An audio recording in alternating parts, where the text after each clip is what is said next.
what are you starting to see? You guys, we had this big NFT boom a couple of months back. What are you guys seeing now? Is there still a lot of artist interest, or what are people asking questions about? Usually in the NFT scene right now, we notice that most people are actually trying to enter it in different ways. It's like even anyone and everyone, those that can actually do digital art or even trying to sell their music online, that they convert it to NFTs and put it online. Last time, like things like SoundCloud, people who do this kind of things, they actually moved it to an NFT platform to do it. So I feel that there is limitless possibilities towards the NFT scene. But for now, let's get going on Chainlink Live. Are you ready, Vernon? Yeah, let's go. Let's do it.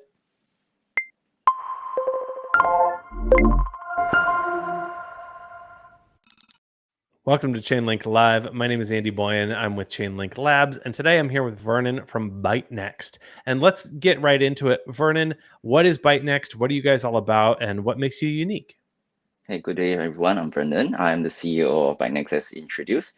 So ByteNext is actually our main holding company, which houses many projects, which includes our most popular NFT project right now, known as AvatarArt. But on ByteNext itself, we are actually a DAAP platform where we aim to solve many problems of life by applying blockchain technology to it. So moving on to the most important project we're doing, AvatarArt, again, is an NFT platform mainly targeted to the painting industry, whereby we actually convert physical artwork into NFTs for auctions worldwide. Okay, cool. So ByteNext, a larger company, but AvatarArt is like this particular project that's really where you're grabbing artists in particular and paintings. Is that the main sort of brunt and bringing that traditional art onto the blockchain? Yeah, that's correct. The physical art factor is the most important thing regarding AvatarArt itself. And how do you do that? Can you tell us a little bit about how that process works? How do you move something from the physical to the digital world in that way? So the whole process of how we actually onboard an artist is like they have an account, they will actually submit a photo of their art itself. And then when we do due diligence regarding the art validity, whether it belongs to the artist, any other people will be claiming that this art belongs to them. Once this whole due diligence phase is done, we will actually require the artist to deposit the physical art to our art storage facilities. So let's say, for example, in Singapore, we are looking to partner with art museums, and they'll store the art properly. They are the experts in how to handle the art itself. And by then, we will also be able to identify the types of painting, what kind of material used, and therefore creating a proper pricing towards the art. And we'll do a 3D scan of the art itself to create an NFT of it at the end. That's really interesting. So it's like this curation process and this collection process too, essentially, that helps preserve these paintings and physical art while being able to access them digitally in whatever way you want, as whatever metaverse emerges. Is that right? That's correct, yeah. That's really interesting. So what are some of the other things that artists will be able to do on AvatarArt, or what about other users? Like there's browsing and collections and sorts of things. What are some of these features? So artists can go through what is called an auction service, so whereby they actually can put their artwork for auctions and they bid based on the base price that our platform and our art experts plus the artists to agree on. And on top of that, they can actually even hold online 3D digital exhibitions or even virtual reality exhibitions, whereby they can put their art on the 3D spaces and everybody can actually take a look at it through virtual reality if you have those VR goggles, or you can just go through on a platform and enter it. So as for users itself, they can have the option of actually entering exhibitions again. They can also go through and bid for arts, and they also can actually stake and have an option of winning NFT artworks itself. So we do look forward to have popular artists whereby their artworks are very interesting. People are really interested in getting them, and therefore staking them and winning these NFTs would be something our clients, our customers or viewers would be interested in doing. Are artists open to the idea of virtual reality? I mean, I'm a tech nerd, so I love it, right? Like put on goggles and go and experience this virtual world. Is that something that resonates with artists, or is it only some subsection? I would say that most people are moving towards it. Maybe you consider those more traditional artists like Renaissance artists might not be going towards that direction, but the flow of things is that what also we're trying to solve in AvatarArt is that things like auction houses, museums, due to COVID situation, you can't really visit them. You can't really go and attend these things. So having things moving online will definitely be the natural progression of how this art world would actually move towards. So I would say that the modern artists would be very interested in going into that direction. It seems like, if I may pine philosophical, um, a lot of times I hear people question NFTs and digital art as not being physical enough. And many NFT proponents say, like, the world is moving digital. It will be, it is real. But it seems like what you're doing is kind of a bridge between those two things. Like, you have digital representation, but there is physical in existence as well. Do you see it as a bridge? Is that a way that you pitch it to artists? We do look at it in this manner, and also the fact that people who actually have concerns regarding digital art and NFTs is because that actually we're also trying to stand out itself, right? So most of the NFTs right now are all digital art itself. It's a rendition, it's a, I would say, a digital painting, which then again, how do you evaluate these things and how do you prevent things from being copied?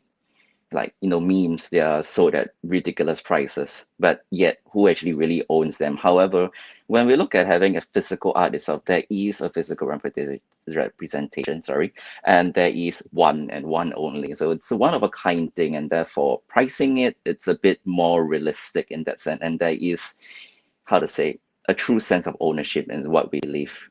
So yeah, we are trying to bridge this too, because how do you actually upload your own physical art if you don't have a 3D scanner or something like that, right? Yeah, it's going to be tough. So having the facilities to help you to do it at the same time, allowing anybody to go online and creating an NFT, it's quite nice, I would feel, having everybody to be a part of this NFT craze at the moment. This is from physical to digital and then NFTs. Can somebody who's purely digital come on your platform as well? Is that a part of the options, or are you doing a very niche particular thing? As of now, we are trying to make it very niche in that sense, because again, the main perk here is that there is a physical art itself. Therefore, there is this guarantee that the art is one of a kind. There isn't any duplicate outside there. While there's a possibility for digital art itself to be duplicated, and then maybe in the long run, a legal dispute might appear of who was the original owner of the art. Yeah. Excellent. So we're talking to you today because ByteNext and AvatarArt is integrated Chainlink VRF. Can you talk a little bit? So Chainlink VRF is used to provide random numbers to select your bounty winners. Can you talk a little bit about this bounty? Like, what is the system? What's the process here that is used? So we're looking at this bounty system. We actually mainly go into this way to help us to select the winners of the transaction or the auction itself. Yeah. Oh, so when there's an auction for a piece of art, this is how the winners of the auction is selected. Oh, fantastic. So the bounty system is different than other terms, like if you have a developer bounty or a bug bounty or something like that. That's not what we're talking about. It's a different kind of bounty of winning the actual auction itself. That's correct. Yeah. Cool. Thank you. Just to do a reminder, we're talking here to ByteNext CEO Vernon and their project AvatarArt. Which, another one of the unique things about your project is it is on BSC, Binance Smart Chain. Can you talk a little bit about Binance Smart Chain? Okay. So, it's going to be a bit confusing. I hope that this doesn't turn everybody away, but my company's name is called ByteNext. So it does sound like Binance. It's really one confusing level already. And BSC is actually not Binance though. It's actually this, BSC Station is a platform similar to Binance, but it's a Vietnamese company that actually runs this platform itself. So it's, to be very, very clear, we are not on Binance yet, but that would come down in a way sooner or later. No, good clarification. So there's essentially its own blockchain right now? That's correct, yeah. Okay, great. That is a good clarification. I'm glad I asked. Thank you very much. The name for this platform again is BSC Station. You can identify it with their logo being a horse in yellowish colors. Okay, cool. Thank you. Yeah. Tell me a little bit about this blockchain, because I'm not familiar with it, and so we'll take this as a learning opportunity. What is the BSC Station, and why did you choose it? So mainly because BSC Station, we have been working with them. They also are supporting us as our strategic partners regarding being listed, regarding understanding and creating things going into the blockchain industry itself. So BSC Station is actually created by a team in Vietnam. So it's kind of like a Vietnamese run company. And ByteNext itself, my company, it's also based in Vietnam. So we do have, how to say, a brotherhood or sisterhood in whatever way you're looking at. Right. So therefore, we kind of like leverage on their success. They have been doing pretty well in the crypto scene, if I'm not wrong. And therefore, their success actually helped us to grow in a number of ways itself.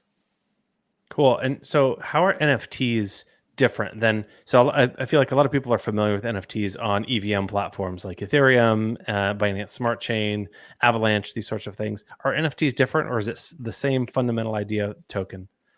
Ultimately, it's still the same fundamental idea. I don't think that it can be any different in any sense, though. It's just a different platform. Okay, cool. Thank you. Well, we're kind of also curious about what's coming up next for AvatarArt. Like, what are your immediate Mhm. next steps? Actually, let's start with what can artists do right now? Right now, can you get art evaluated and transferred to digital? So we're currently still in the development phase. We only have did our IDO again on BSC Station recently. We are going to do our IDO on MXC soon too.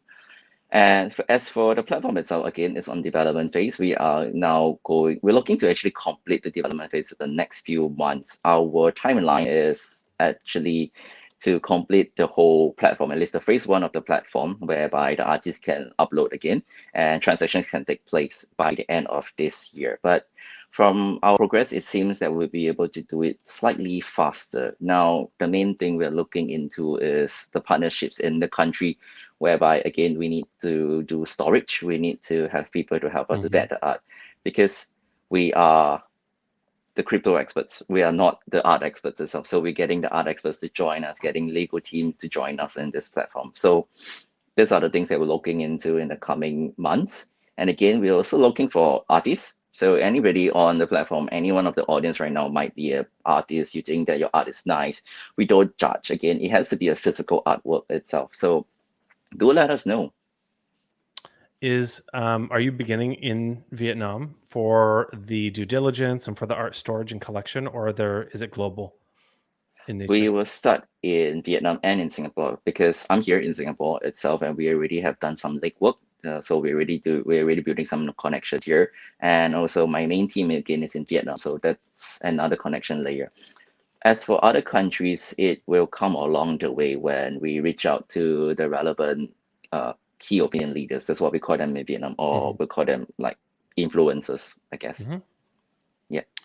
Um, so if I know an artist in Europe, for example, can I Yep. refer them to you? Can they get their art to you and begin that process?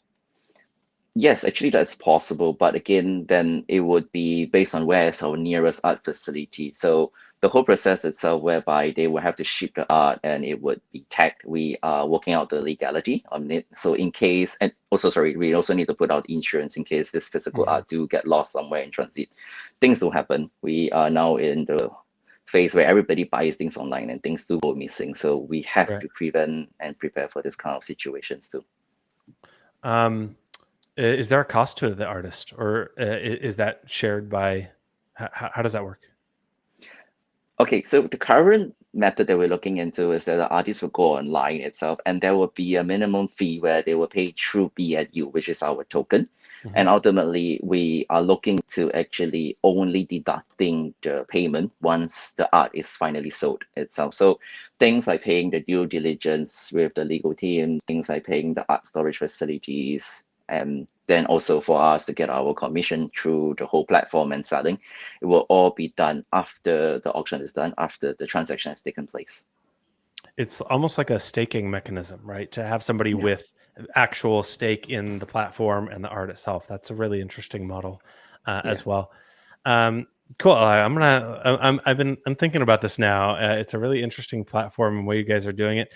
By adding the due diligence and that art evaluation and that collector, it's this level of curation that not all art projects have. It's a way that you're really standing out, I think. Are those challenges? So, I've talked to artists about NFTs and how they view them, and artists are interested, but they don't always want to do the tech. Are these curators, are these museums, are these facilities, are they interested in blockchain, or do they want nothing to do with it and just like, here, you guys do your crypto thing and we'll take care of this for you? Or do they have some curiosity there yet? Okay, I'll be very honest with this. So we did, or at least I personally did try to reach out to many even art schools and museums or art facilities itself. Many of them are actually quite resistant to it. Hmm. So they do feel that we are kind of like, there's this concern that we are stealing business from them, because we Hmm. are moving everything online, and what will happen to the offline or the traditional businesses.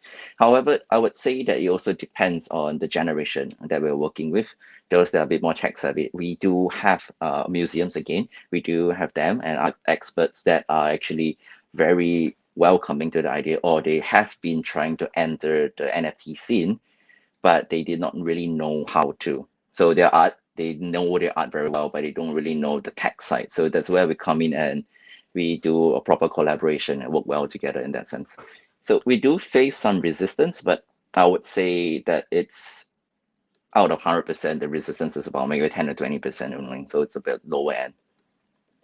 So I've been in this space for a few years, and I have studied technological progress in digital media, in particular art and entertainment, for a long time. I have numerous degrees, and you see a pattern in history that is the same thing. Where when with the advent of recorded music, when recorded music came out, composers who made their living selling sheet music for people to play would write, this is the death of the singing voice of the world, and this is the beginning of the end of society. When Yeah. television came along, people in the theater decried it as complete garbage, right? You're just stealing from the theater, etc. So, and we see this again and again. Video killed the radio star. The song, Mm. right, itself. We've seen this again and again and again through history. So I want to encourage you, Vernon, and our audience as well, and artists. Yeah, there is some of that. There is disruption that happens in society. That's part of technological progress. But there's also, in my view at least, there's room for many media and many types and many artists. So it's really interesting to see it coming from the traditional art world. Mm. I'm just not as exposed to that compared to other entertainment like movies or television as well. So I want to encourage you in your process, even if you face resistance. No, just sharing in about this resistance thing itself, it's say that it's not like we are cutting it out totally. Like, say, for Hmm. example, most countries are going into banning plastic. So those people who actually manufacture plastic, what are you going to do next, right? There's really kind of a blank space of what's next is confusing. But for this is that we're giving them the option to convert, to move to a different platform and service. We are not cutting them off. We're not killing them off totally. So instead of going out and say, no, we don't want to do it, maybe Hmm. take a look at it, maybe listen and understand. And ultimately, if still no is the answer, then, well, at least you know what's happening outside there. Hmm. Yeah. Uh, I've read recently the killer app of crypto and of blockchain is options. You have options. And so you don't have to use a decentralized money service. You don't have to use decentralized NFTs or art, but you have the option to if you want to. And some people may want to, both on the artist, the seller side, as well as the buyer side. So I appreciate that options at the very least.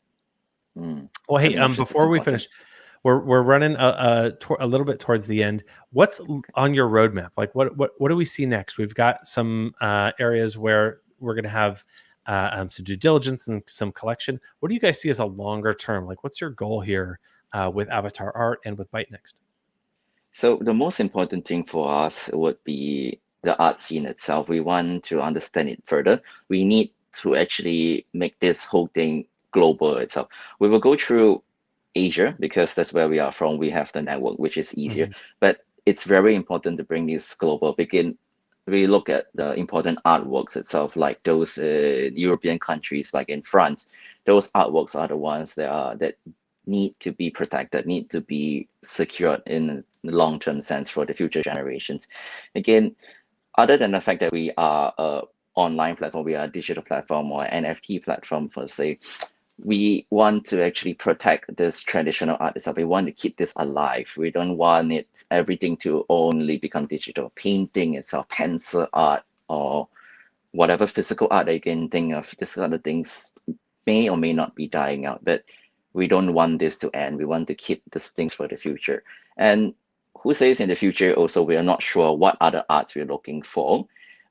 Again, physical art is something that we're looking into. So if we have the option, we have the space, and we have the technology to even accept and adopt large art, like I would say figures, the things to the size of maybe even Statue of Liberty in the future, why not? So those are the things that we look into to accept.